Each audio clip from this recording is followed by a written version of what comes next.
Good morning, everyone. Slightly different view. I am outside, though. I'm not in my tent. I give you a nice background picture behind me, but there's a lot of mud. The lake's drying up big time. The little bit of rain we have is not enough. The park looks pretty nice because they mowed yesterday. I had to move my antenna out of the way and then I just put it back, so it seems to be back working. It takes a little while to map the sky, but I'm happy with it. Okay, when you watch this video, you will be watching it on 9/11. 9/11 is something that it's an anniversary tomorrow that it's not really a good anniversary. It's a reminder that what can happen if God isn't blessing the country. You can have other things happen. They were sleeping at the watch. They didn't think anybody would attack on our soil.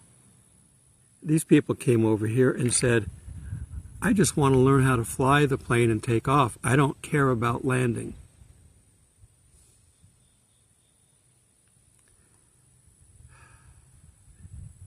The worst thing that happened from 9/11, in my opinion, besides the 2,996 officials killed, worse than that is the fact that we gave up freedoms in this country.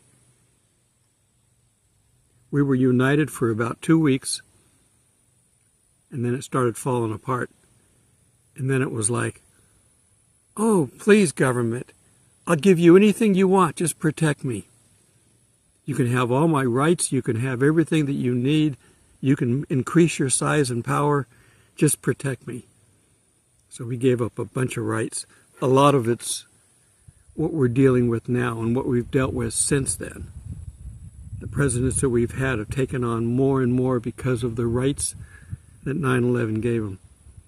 It was part of Satan's plan to prep the United States. We've got more coming because we still, if you bless Israel, God will bless you. If you oppose Israel, God will be against you. Our administration is against Israel. Okay, let's look at some other things going on in the news. We have a passing of a landmark, if you will, James Earl Jones.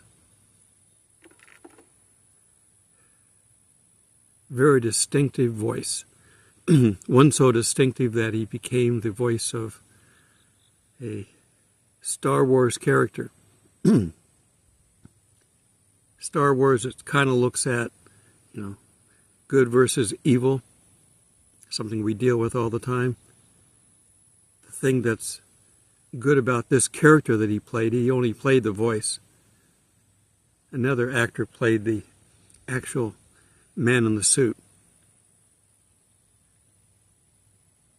But this character, in the final movie with him in it, was redemptive.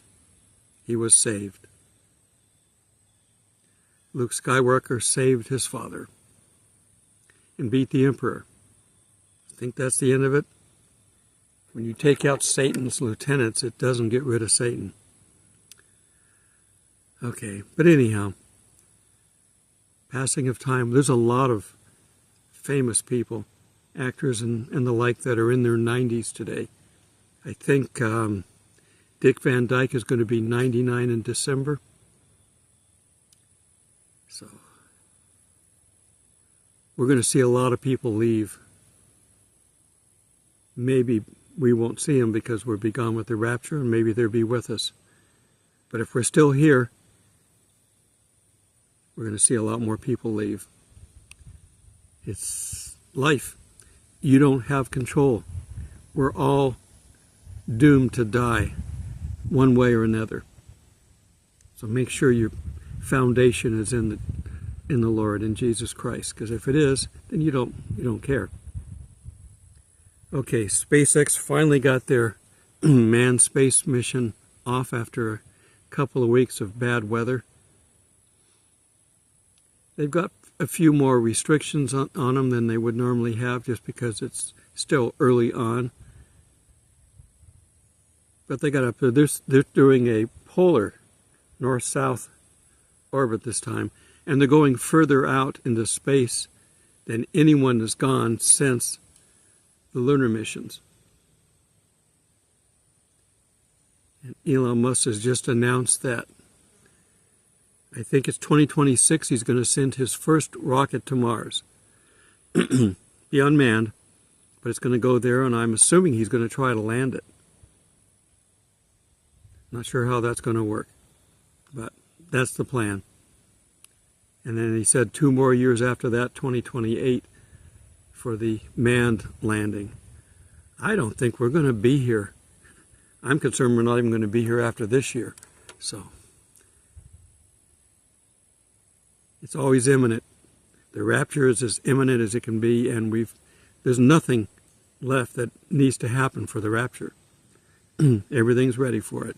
We're just waiting for the switch to turn, to push the big red button, whatever you want to do. Satan takes over. We switch back to the Jewish timeline. It's going to get exciting. The war's continuing in Israel, which I'm not surprised, because I suspect it will be continuing until the Antichrist comes and brings peace. So it's got to be fairly soon. They're slowly whittling away at their enemy, and their enemy is going to eventually get tired of that. Iran is afraid to attack Israel. Otherwise, they would have attacked when they said they were going to. But they're going to lose if they let Israel just keep whittling away. There'll be nobody left to fight for them. And they don't want to do the fighting themselves. They want somebody else to lose their country. They don't care about people and countries. So that's going to come up sooner than you think. And it could happen. Are we going to have an event on the anniversary of 9/11? Could be. Are we going to have an event on the anniversary of the Revelation 12 sign? Well, it would push it into next month. Now, if it's on the actual date, that would be the 17th of this month. If it's on the schedule, the Jewish schedule, it's after the Feast of Trumpets, which is on the 2nd and 3rd, I think, of October. So it's close either way. We have a presidential debate coming. I think it's tomorrow on 9/11. I guess that's the day you'll be watching this, so it will be today then. Picked a great time to do a debate on the destruction of the United States on 9/11. I'm not going to really watch. I'll wait until the highlights come out and see how choreographed this thing is. Let's see, they're still looking for the shooter in Kentucky that was shooting at cars, killed a couple of people. They know who it is now. He's no longer someone they want to talk to. He's someone that they want to arrest. But they haven't found him. If you're going to go after people that are out in the wilderness like this, they know how to survive. It's going to be hard to find them. You're basically going to just have to wait until they make a mistake. They slip up. They think no one's looking anymore, and they come out. Then you can catch them, because it's not going to be easy otherwise. And they arrested the shooter at our Georgia school, but they also arrested the father. That seems to be the trend nowadays. If your child gets out and kills a bunch of people with your gun, you're liable too. They seem to be winning at that, so that's nothing we can do to stop it. They're going to keep doing it. More power to the government again. And I've been watching lately, not the full series, because I don't sit down that long and watch, but I'm getting a lot of scenes rebroadcast of the Chosen, and seeing Jonathan, what's his name, Rumi, play Jesus. I don't visualize. So you could write the most descriptive paper on something that you can imagine. The Bible is extremely descriptive. And I can't imagine what any of these people or places look like until I see them. So I like seeing them. Now you say, well, we shouldn't watch movies like that because it's put on by the series by the Mormon Church. Well, they started it, but it's got a committee, and there are other pastors on the committee. I'm not going to tell people not to watch something about Jesus. I mean, we've all watched the Ten Commandments. Charlton Heston. We've watched The Greatest Story Ever Told. There's all kinds of movies. The Cecil B. DeMille movies. The big epics that he would make. That's where that famous line comes from that we're not 100% sure is true or not. Where we had 5,000 people coming across the desert and fighting and doing other things. And he puts all of his cameras in place, and these are all film cameras. These are not digital cameras. And this is a once-in-a-lifetime shot. You're not going to want to miss this. And they shoot the scene, everybody does what they're supposed to do, and he's talking to the different camera people, and he talks to the one up on the hill on the left. Did you get it? Yeah, we got it. It looks good. They check the gate, which means they're looking to see if there's any blockage in the where the film goes past the lens. That's what that's called. And they checked that, and everything was fine. They checked the guy down in the valley below, and he's got one up on the top that's going to get a good aerial view. And he goes, "Did you get it?" And he goes, "I'm ready when you are, CB." So I don't know if that's a true story or not. There's rumors about it being true. I can see it happening, and I can see him being mad that they should have been rolling. Nowadays, they turn the cameras on sometimes, and they leave them on until they walk off the set. It's digital. It's no big deal. You got to move large files, so they may break every so often, but a lot of times they just leave it on and just do 2 or 3 or 4 or 5 takes and then cut it. With digital, you can do that. And the digital is getting so where it is so realistic that AI is stepping in on this. You're going to wonder whether you're watching a real person. Now, I've done a lot of Marvel shooting, and whenever I had to go do something for Marvel, they would send me in the scanning room where they have cameras all around, and they take pictures of me standing. So they've got my complete digital image for that movie. They can't use it on anything else, but they've got it for that movie. So if they have a crowd scene, they can stick me in there. I may never see myself. I may not recognize myself. They can change anything when they do that. They can change your clothes, your hair color, it's all digital. But they've got your image that they can put anywhere they need it. The technology is amazing that we're coming into. And we believe that AI will be directly responsible for the image of the beast that we will be worshiping, or the world will be worshiping, I should say. We won't be. We'll be out of here. So, once again, I'm going to say that I think something major is coming, either the end of this, in this month, we've got a couple of anniversaries, or the beginning of next month. Something major.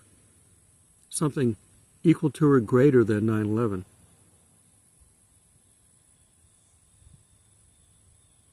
Maybe when we're down, they're going to release another virus. I don't think if releasing a virus now, people would pay attention. They would just ignore them. They can come on and say, we're losing 10,000 people a day because of this. Some of the world will adopt whatever they tell them to do, but most of the people have had it. They lied to us on the last one. They don't trust this time either. All right. Pray for friends and family. We're about to be out of here, so do everything you can. Pray for them minimally. Talk to them politely. Plant the seeds. Coming into the park. I've got a couple of trailers behind me, so I think somebody's coming back. So I'm getting this done just in time. All right, I'll throw a little bit of video at the end. This is getting to be Yeah, I can still see water, but it's just not as beautiful as it was. I'm still outdoors. Beautiful trees.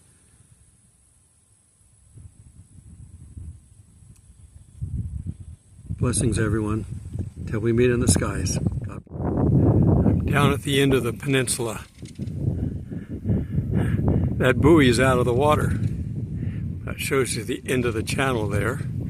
That's supposed to be an island. And all that back up in there is the remainder of the lake, and you can't get to it.